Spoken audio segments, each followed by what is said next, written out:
Before the sun rose over Jerusalem, before the streets filled with voices and movement, there was silence, a heavy, suffocating silence that followed the most shocking execution the world had ever seen. Just 3 days earlier, a man named Jesus of Nazareth had been crucified, publicly, brutally, and without mercy. The sky had darkened, the earth had trembled, and those who stood near the cross felt something they could not explain. This was not just another death.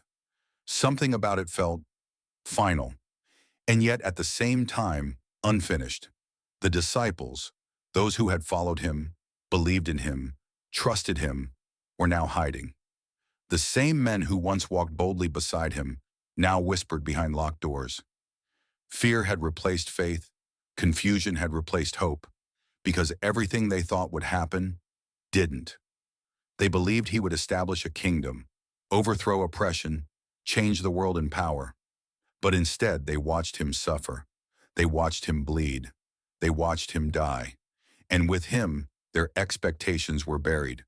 But what happened next is where the real mystery begins. After Jesus took his last breath, his body was taken down from the cross.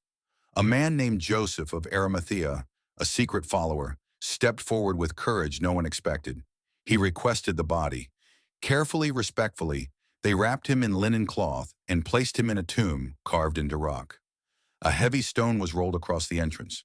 Roman guards were stationed outside. The tomb was sealed. To the world, the story was over. But to heaven, it was only beginning. What happened during those 3 days is one of the most debated, mysterious, and powerful moments in all of history. The Bible gives glimpses, hints, but not a full picture. And those hints point to something extraordinary. While his body lay in the tomb, something was happening beyond human sight. Ancient texts suggest that Jesus descended into the realm of the dead, not as a victim, but as a victor.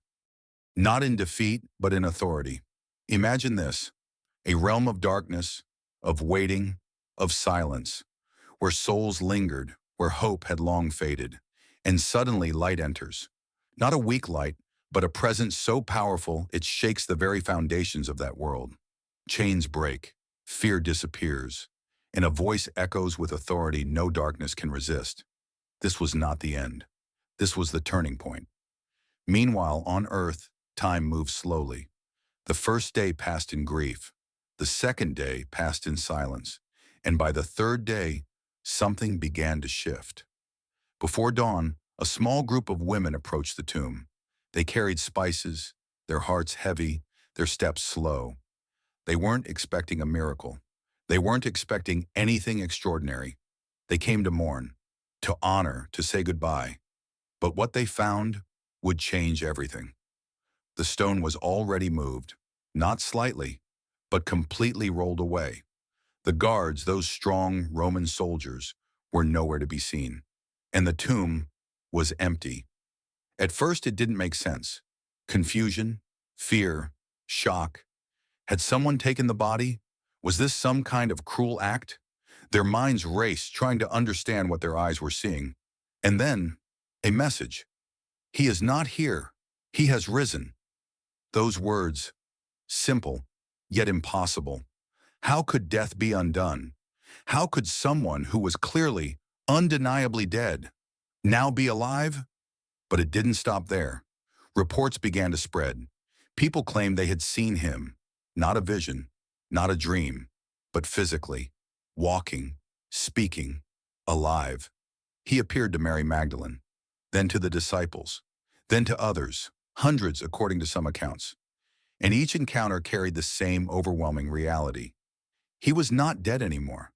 Try to imagine what that felt like, to go from absolute despair to witnessing the impossible, to see the one you buried standing in front of you again, speaking your name, looking into your eyes. Everything changed in that moment. Fear turned into boldness. Doubt turned into conviction. Those same disciples who once hid behind locked doors would soon stand publicly, fearlessly declaring what they had seen. And many of them would later die for that belief, not for a story, not for a myth, but for something they were convinced was real. And here's where it gets even more interesting.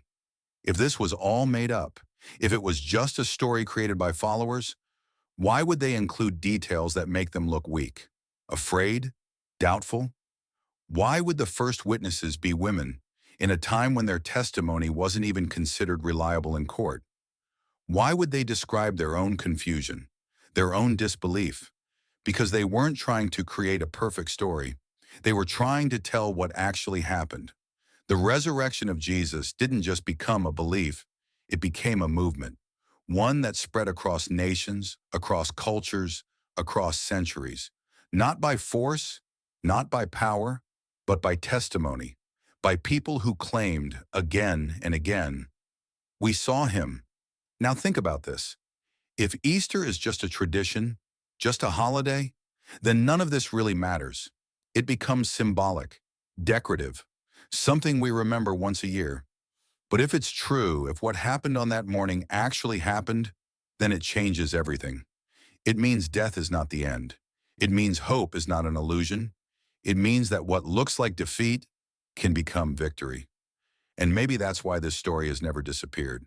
Because deep down, people are searching for something beyond this world, something stronger than death, something that gives meaning to suffering. And right here, I want to ask you something. What do you think really happened on Easter? Do you believe this was a miracle or just a story that people held on to? Write your opinion in the comments. I read them all, and I'm really curious to see what you think. Because this question is not just historical, it's personal. The story of Easter is not just about what happened to Jesus. It's about what it means for everyone else, for every person who has ever felt lost, for every moment that seemed hopeless, for every time life felt like it ended before it should have. Because according to this story, endings are not always the end. And maybe, just maybe, that empty tomb is not just a mystery to solve, but a message to understand. A message that says, no matter how dark it gets, light can still break through. No matter how final something feels, it may not be over. And no matter how deep the silence, something could already be happening behind it. So the next time you hear about Easter, don't just think of it as a tradition. Think of it as a question, a moment, a possibility. Because something happened that morning, and the world has never been the same since. If you found this story interesting, make sure to like the video and subscribe to the channel so you don't miss the next deep story. There's a lot more to uncover, and this is only the beginning. The story didn't end with the empty tomb. In many ways, that was only the beginning of something far bigger than anyone could have imagined. Because the real question was no longer just, where is Jesus? The question became, what does this mean now? The people who encountered him after the resurrection were not expecting it. That's what makes this moment so powerful. These were not people waiting for a miracle. They were people who had already accepted defeat. And yet, one by one, everything they believed about reality began to shift. One of the most striking moments comes from a man named Thomas. He wasn't there when the others first saw Jesus. And when they told him, he didn't celebrate. He didn't believe. He said something brutally honest. Unless I see it myself, unless I touch the wounds, I will not believe. Think about that. Even someone who walked with Jesus doubted. Not because he was weak, but because what they were claiming sounded impossible. And maybe that's exactly why this part of the story matters so much. Because it shows that doubt is not the opposite of faith. It's part of the journey toward it. And then, days later, Jesus appeared again. This time Thomas was there. No arguments, no pressure, just a simple invitation. Touch and see. And in that moment, doubt collapsed into belief. Not blind belief, but something deeper, something personal. Now imagine the psychological shift happening in all of them. Just days earlier, they were hiding. Now they were witnesses to something that redefined life and death itself. But here's where things become even more intense. If Jesus really rose from the dead, why didn't he appear to everyone? Why not stand in the middle of Jerusalem and prove it publicly? Why reveal himself only to certain people? This question has been asked for centuries, and maybe the answer is not as simple as we expect. Because the resurrection was not just about proving a point, it was about transformation. The people who saw him were not just observers, they were changed, completely. They went from fear to fearlessness, from silence to bold proclamation, from hiding to standing in front of crowds that could kill them. And many of them did die, not quietly, not peacefully, but refusing to deny what they had seen. People don't usually die for something they know is a lie. And this is one of the strongest arguments that something real happened. Because whatever they experienced, it convinced them beyond doubt. But the story goes even deeper than that. The resurrection was not just about Jesus coming back to life. According to the message they preached, it was about something much bigger. A victory over death itself, not just for one person, but as a sign of what is possible beyond this life. That's why Easter is not just remembered, it's felt. It carries something emotional, something almost unexplainable. Because it touches one of the deepest human fears, the fear of death, and replaces it with something else, hope. And yet not everyone believed. Even then, even with witnesses, even with testimonies. There were those who rejected it, who explained it away, who tried to silence it. Some said the body was stolen. Others said the disciples made it up. Some claimed it was mass hysteria, and maybe you've heard these theories too. But here's the thing. None of those explanations fully account for what followed, because something happened that changed history. A small group of terrified followers suddenly became the foundation of a movement that spread across the entire world. Without power, without weapons, without status, just a message. And that message was simple.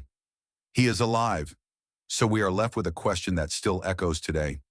What really happened on Easter? Was it a misunderstanding? A legend that grew over time? Or was it something real? Something that broke the natural order of life itself?